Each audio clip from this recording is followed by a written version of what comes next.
राजस्थान के कुचामन सिटी में हुए रमेश रुलानिया हत्याकांड मामले के 3 इनामी आरोपियों को पश्चिम बंगाल के कोलकाता में गिरफ्तार कर लिया।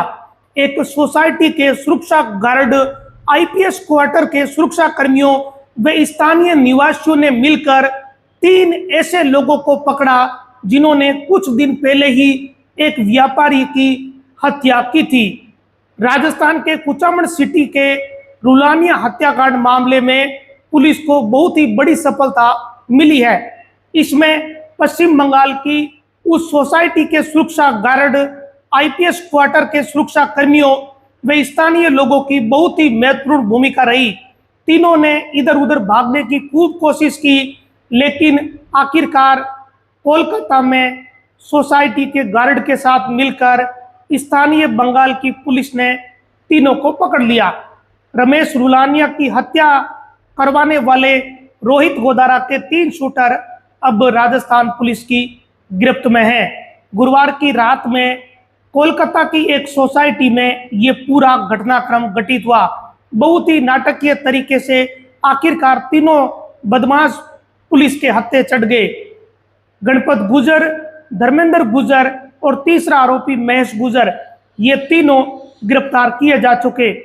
चौथा आरोपी शूटर जुबैर अहमद अभी फरार है। अब ये तीनों कैसे पकड़े गए, इसको लेकर अभी तक की जो जानकारी है वो बहुत ही हैरान करने वाली है। दरअसल ये जितने भी संदिग्ध हैं, इन संदिग्धों की जानकारी पूरे देश में संभावित जितने भी ठिकाने हो सकते हैं छुपने के, वहां सब जगह राजस्थान की पुलिस ने भेजी थी। इसमें पश्चिम बंगाल का कोलकाता क्षेत्र भी शामिल रहा, क्योंकि पंजाब के जितने भी सक्रिय गैंगस्टर हैं वो जब भी कोई घटना करवाते हैं तो छुपाने के लिए कोलकाता शूटरों को भेजते हैं। ऐसे में राजस्थान की पुलिस ने भी संभावित तौर पर आकलन किया और कोलकाता की पुलिस को भी अलर्ट कर रखा था। इस बीच कोलकाता के फूल बागान के कड़ापड़ा जो इलाका है, यहाँ गुरुवार की रात्रि में स्थानीय जो सोसाइटी का गार्ड है और स्थानीय पुलिस है, वहाँ आईपीएस क्वार्टर की, उन्हें संभावित लगा कि 3 जो युवक हैं वो हड़बड़ाहट में हैं। जब पुलिस कर्मियों ने उनसे पूछा तो वो घबराहट में वहां से भाग निकले। इसी दौरान संदेह हुआ, पुलिस ने पकड़ने की कोशिश की तो वो भाग गए। तीनों शूटर कोलकाता के साल्ट लेक का जो पूर्वांचल इलाका है, वहां एक रिहायशी इमारत में घुस गए, जो कि एक बड़ी सोसाइटी है, कई मंजिल बड़ी सोसाइटी है, और ये शूटर 4थी मंजिल पर चढ़ गए। लेकिन इसी दौरान सुरक्षा गार्ड, स्थानीय निवासियों और आईपीएस क्वार्टर के सुरक्षा कर्मियों ने अपनी अहम भूमिका निभाई। तीनों ने कूदकर भागने की कोशिश की, लेकिन वहां पुलिस और स्थानीय लोगों ने घेरा देकर तीनों को पकड़ लिया। साल्ट लेक का जो बंगाल टेनिस एकेडमी है, उसके पास से तीनों को गिरफ्तार करके कोलकाता की लाल बाजार पुलिस को सौंप दिया गया। तो इस तरीके से बहुत ही नाटकीय तरीके से तीनों की गिरफ्तारी हुई है। राजस्थान की एसडीटीएफ लगातार इनका पीछा कर रही थी। जगह जगह जहां भी ये गए, वहां स्थानीय थाना पुलिस से राजस्थान की पुलिस संपर्क में थी। ये कोशिश की जा रही थी कि इन्हें जल्द से जल्द गिरफ्तार किया जा सके, लेकिन बहुत ही शातिर तरीके से ये लोग लगातार कुछ ही घंटों के भीतर अपनी जगह बदल रहे थे, ठिकाना बदल रहे थे।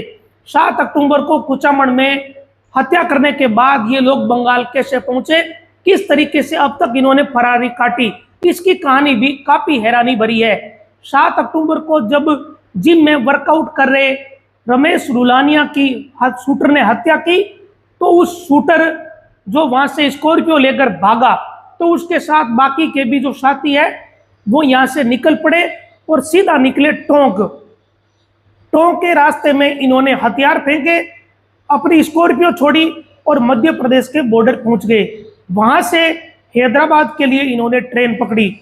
हैदराबाद में कुछ समय रुकने के बाद ये चेन्नई की तरफ भाग गए। वहां भी बताया जा रहा कि ज्यादा देर ये नहीं रुके, लेकिन फिर वो आंध्र प्रदेश के तिरुपति गए और वहां पर इन्होंने मुंडन करवाया। गणपत, धर्मेंद्र और महेश ने, इन तीनों ने मुंडन करवाया। अब जुबैर ने मुंडन करवाया या नहीं करवाया, ये चीज अभी साफ नहीं हुई है, लेकिन ये चीज साफ हुई है कि जुबैर तिरुपति से ही इनसे अलग हो गया और धर्मेंद्र, महेश और गणपत, इन सभी ने मुंडन करवाया ताकि इनका हुलिया बदल जाए और इसके बाद ये बंगाल की तरफ बढ़ गए। इस बीच राजस्थान की एसडीटीएफ और स्पेशल पुलिस लगातार इनके पीछे पड़ी रही। जो भी इनकी ट्रेल थी भागने की, उसका पीछा किया जा रहा था। जिस दिन यह घटनाक्रम हुआ, ठीक उसी दिन पुलिस ने इस बात का पता लगा लिया था कि ये टोंक से होते हुए एमपी बॉर्डर पहुंच गए। इसके बाद पुलिस लगातार पीछा करती रही, लेकिन ये लोग किसी भी जगह एक दिन भी नहीं रुके। ये कुछ ही घंटों के भीतर अपनी जगह बदल रहे थे। हैदराबाद से ये जब कोलकाता की तरफ बढ़े तो इन्होंने 8 दिन बाद अपने कपड़े बदले। ये भी जानकारी निकलकर सामने आई है। अब जाहिर तौर पर शूटरों के पास पैसे होंगे या नहीं होंगे, इसकी संभावना बहुत कम है कि गैंगस्टर रोहित गोदारा या वीरेंद्र चारण ने इनको कोई लाखों रुपए दे रखे होंगे। ये सिर्फ यूज एंड थ्रो वाली स्थिति इन शूटरों की होती है। अब तिरुपति के बाद गणपत, धर्मेंद्र और महेश जब हैदराबाद आए तो इसके बाद इन्होंने तय किया कि हमें यहाँ से निकलना है, तो ये झारखंड से होते हुए कोलकाता की तरफ भाग गए और यहीं पर तीनों ने पहली बार अपने कपड़े बदले। जिस दिन हत्याकांड हुआ 7 तारीख को, उससे लेकर कई दिन बाद यानी करीब करीब 8 दिन बाद ये कपड़े बदल पाए। इससे अंदाजा लगा लीजिए कि इन शूटरों की हैसियत उन गैंगस्टरों की नजर में कितनी सी है। ये सिर्फ और यूज एंड थ्रो वाले नौजवान हैं जिन्हें इस्तेमाल करना था, इनका इस्तेमाल हो चुका है। अब इनको भगवान भरोसे, राम भरोसे गैंगस्टर छोड़ देते हैं। बहुत सारे प्रकरणों में गैंगस्टर पहले ऐसे कर चुके हैं। अब जब इन्होंने इधर तो कोलकाता का रुख कर लिया, तो दूसरी तरफ टेक्निकल एविडेंस सर्विलांस के आधार पर एसडीटीएफ और जो करीब करीब 100 पुलिसकर्मियों की अलग अलग टीमें बना रखी है, वो सभी अपने अपने काम में जुटी रही। पता चला कि कोलकाता की तरफ ये हो सकते हैं, तो इस दौरान कोलकाता पुलिस को इनके फोटोज, इनकी जानकारी, ये तक जानकारी दी गई कि ये 1 लाख के इनामी हो चुके हैं। पूर्व में इन पर 25,000 का इनाम था। राजस्थान के कोलकाता कुचामन सिटी में इन्होंने इतना बड़ा हत्याकांड किया है, तो कोलकाता पुलिस भी अलर्ट थी। पर जब ये तीनों संदिग्ध पुलिस को नजर आए तो इनसे पूछताछ करते ही ये हड़बड़ाने लगे, वहां से भागने लगे, एक सोसाइटी में घुस गए। वहां स्थानीय गार्ड, आईपीएस क्वार्टर के पुलिस कर्मियों, सुरक्षा कर्मियों और स्थानीय लोगों ने मिलकर इनको पकड़ लिया। अब इस पूरे प्रकरण में एक और महत्वपूर्ण बात यह है कि नरेना में इन लोगों ने अपने हथियार फेंक दिए थे। संभावना यह है कि जो हथियार नरेना में पुलिस को मिले हैं वही हथियार है जिससे व्यापारी रमेश रुलानिया पर गोलियां चलाई गई। इनके पास जिगाना पिस्तौल मिली है। अब एक बैग मिला है, उसमें कितने हथियार है, कितनी गोलियां, कितना असला है, इसके बारे में अभी पुलिस ने खुलकर कोई जानकारी साझा नहीं की है। ये जानकारी मोटे तौर पर सूत्रों से पता चली है कि उस बैग में एक जिगाना पिस्तौल थी, जो कि बहुत ही मारू हथियार है। वो ऐसा हथियार है, ऐसी पिस्तौल है जो किसी भी व्यक्ति पर चलती है तो उसकी गोली सामने वाले व्यक्ति की जान ले लेती है। अब 100 पुलिसकर्मियों की 20 टीमों ने राजस्थान, मध्य प्रदेश, उत्तर प्रदेश, दिल्ली, आंध्र प्रदेश, तेलंगाना, पश्चिम बंगाल, हरियाणा, ये जितने भी इलाके हैं, यहाँ करीब करीब 8 दिन तक लगातार छापेमारी की। इस बीच कोलकाता की एक सोसाइटी के पास से ये तीनों बदमाश पकड़े गए, लेकिन जो चौथा आरोपी है वो अभी पुलिस की गिरफ्त से दूर है। इधर 7 आरोपियों को पुलिस पहले ही गिरफ्तार कर चुकी है जो कि मददगार थे, और 8वां जो युवक है वो नाबालिग लड़का है, उसे भी पुलिस ने निरुद्ध कर लिया है। यानी रमेश रुलानिया हत्याकांड मामले में अब 11 जनों की गिरफ्तारी हो चुकी है, और जो 12वां है वो एक नाबालिग लड़का है जिसे निरुद्ध किया जा चुका है। अब इस प्रकरण का एक सबसे अहम किरदार जो कि बोरावड़ का युवा है वो अभी फरार है। उसकी गिरफ्तारी इस मामले में उतनी ही महत्वपूर्ण है जितनी गिरफ्तारी ये हुई। अब जो चौथा लड़का है वो जब पुलिस के हत्थे चढ़ेगा तो और कितने किरदार इसमें सामने आएंगे, ये भी बहुत ही महत्वपूर्ण बात रहेगी। अब अकेला जुबैर ऐसा बचा है जो पुलिस की नज़र में है। अब जुबैर की गिरफ्तारी के लिए एसडीटीएफ और कुचामन सिटी पुलिस लगातार प्रयास कर रही है। अब ये जो आरोपी पकड़े गए, इनमें सबसे महत्वपूर्ण आरोपी गणपत है।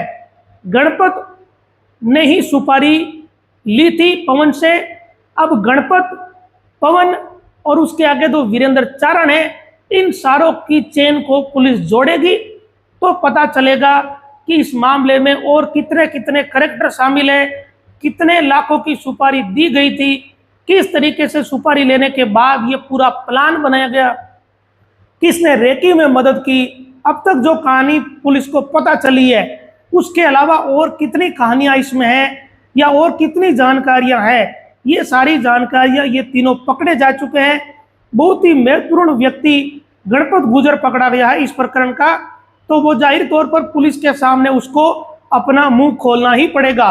अब कुचामन पुलिस एसडीटीएफ इन तीनों को लाने के लिए पश्चिम बंगाल जा चुकी है। हो सकता है कि कल तक पुलिस इन तीनों को राजस्थान लेकर आ जाए और आगे की जो पूछताछ होगी तो और कितने राज खुलेंगे ये आने वाले वक्त में पता चलेगा। अभी इस मामले में भी पुलिस जब लाल बाजार पुलिस जो है कोलकाता की, उनकी कस्टडी से इन तीनों को जब लेकर आएगी तो उसके बाद इनकी गिरफ्तारी बताई जाएगी, आगे की प्रक्रिया होगी, रिमांड होगा। उस दौरान पुलिस इनके बारे में कुछ और भी खुलासे कर सकती है, लेकिन अभी इसके लिए कुछ घंटे यानी कल तक इंतजार करना पड़ सकता है। नमस्कार।